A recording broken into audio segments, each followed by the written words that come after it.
आज Doubtnut app download करें। Doubtnut पर अपने सभी गणित, रसायन विज्ञान, भौतिक विज्ञान और जीव विज्ञान के डाउट्स का करो सफाया। बस प्रश्न की फोटो खींचो, एक ही प्रश्न को क्रॉप करो और तुरंत वीडियो सोल्यूशन पाओ। अभी डाउनलोड करें। देखिए, प्रश्न में हमसे पूछा जा रहा है कि यदि लाल कांच, हरे कांच और नीले कांच को उच्च ताप पर हम गर्म करें और गर्म किया जाता है तो वो किस रंग की चमक देते हैं।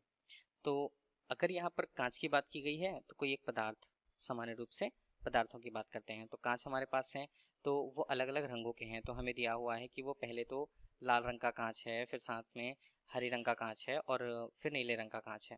तो देखिए, अगर हम किसी एक रंग के लिए ही बात करें तो पहले अगर हम बात करें लाल रंग के लिए तो ठीक है, अगर लाल रंग, सामान्य तौर पर लाल रंग का कांच होता है वो क्या करता है, लाल रंग की ही ऊर्जा या लाल रंग के लिए लाल रंग का ही विकिरण हम कह सकते हैं, जो रंग होते हैं वो उत्सर्जित करेगा और जब वो हमारी आंखों पर पड़ती है तो हमें लाल रंग यहाँ पर प्राप्त होता है या लाल रंग का दिखाई वह देता है।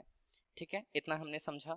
अब क्या होता है, अगर सामान्य तौर पर हम बात करें तो किसी पदार्थ को अगर गर्म किया जाता है तो लाल रंग को यदि गर्म किया गया है, ठीक है, तो काफी ज्यादा गर्म करने पर होता क्या है, वो अधिक तापमान तक उन ऊर्जा को, मतलब गर्म हमने किया तो वो ऊष्मा को क्या कर लेती है, वो एक ताप तक ग्रहण कर लेती है। जहां तक उसे गर्म किया जाता है उस नियत ताप पर वह ऊष्मा को ग्रहण कर लेती है, मतलब ऊष्मा को अपने पास रख लेती है।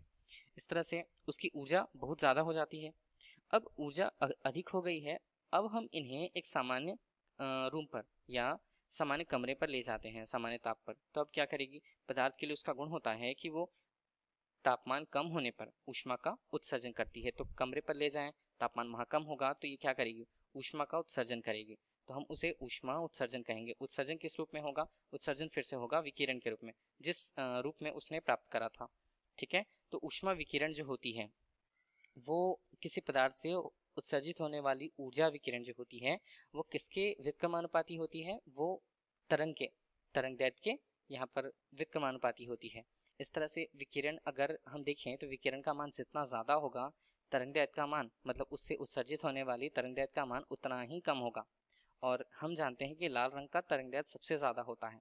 लेकिन अगर हम उसी लाल रंग के पदार्थ के द्वारा अवशोषित ऊर्जा के लिए हम देखें, जब वो ऊर्जा को उत्सर्जित कर रही है तो उसके ऊर्जा उत्सर्जन के लिए उसका मान बहुत ज्यादा है होने के कारण अगर हम उसके संगत तरंग दैर्ध्य की बात करें तो संगत तरंग दैर्ध्य का मान सामान्य रूप से कम होगा या कंपैरेटिवली कम होगा। तो कम तरंग दैर्ध्य के लिए वो रंग क्या हो सकते हैं, तो कम तरंग दैर्ध्य के लिए वो रंग हरा होता है। ठीक है, तो हरे रंग के लिए अगर हम बात कर रहे हैं तो जनरेट जो उससे उत्सर्जित होने वाली ऊर्जा के लिए जो उसका तरंग दैर्ध्य होगा वो कम होगा और वो हरे रंग पर सामान्यता प्राप्त होता है कि कमरे के तापमान पर अगर ऊष्मा उत्सर्जित की जाती है लाल रंग के कांच के लिए, तब उसे अगर सामान्य तौर पर कमरे पर लाया जाता है तब वो ऊर्जा जो उत्सर्जित करती है उनमें अगर तरंग दैर्ध्य का मान कम है तो वो सामान्यतः हरे रंग की ही होती है।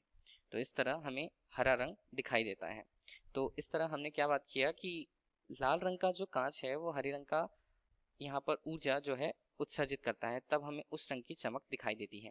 इस तरह अगर सामान्यतः हम हरे रंग के कांच की भी बात करें तो हरा रंग होता है, तो हरे रंग के लिए उसका तरंग दैर्ध्य देखिए, अब पहले जो कंडीशन हमने देख रखी थी उसमें ये हम बता रहे हैं कि जो तरंग दैर्ध्य का मान होता है वो लाल कलर के लिए जो होता है वो ज्यादा होता है किसकी अपेक्षा, हरे रंग के लिए, ग्रीन के लिए। ठीक है, इसी तरह अगर हरे रंग के ग्लास की बात करें तो उसे भी ऐसे ही किया जाता है कि उसे गर्म किया जाता है और गर्म करने के बाद अगर उसे सामान्य तौर पर छोड़ दिया जाए तो उससे उत्सर्जित होने वाली ऊर्जा विकिरण के लिए वो किस रूप में मिलती है हमें, वो हमें लाल रंग के रूप में प्राप्त होती है। ये किसके लिए हुआ, दूसरा कंडीशन हमारे पास था हरे रंग के लिए। तीसरा हमारे पास क्या होगा, तीसरा हमारे पास अगर नीला रंग था, ठीक है, तो नीले रंग के लिए इसी तरह बिल्कुल अगर उसे गर्म किया जाता है तो वो ऊर्जा का क्या करती है या ऊष्मा का अवशोषण कर लेती है और एक सामान्य कमरे पर ले जाया जाता है तो उस ऊष्मा का जब वो उत्सर्जन करती है तो उसके विकिरण के रूप में उसका रंग जो है वो बदल जाता है, किसके संगत, विकिरण के संगत तरंग दैर्ध्य के मान के आधार पर। तो हमें नीला रंग का जो प्रकाश है वो पीले रंग का दिखाई देता है। यही प्रश्न पूछा गया था। धन्यवाद। कक्षा 6 से 12वीं से लेकर नीट, IIT, JEE वो एडवांस के लेवल तक 1 करोड़ से ज्यादा छात्रों का भरोसा। आज ही डाउनलोड करें डाउटनेट ऐप या व्हाट्सएप करें अपने सारे डाउट्स 8400 400 400 पर।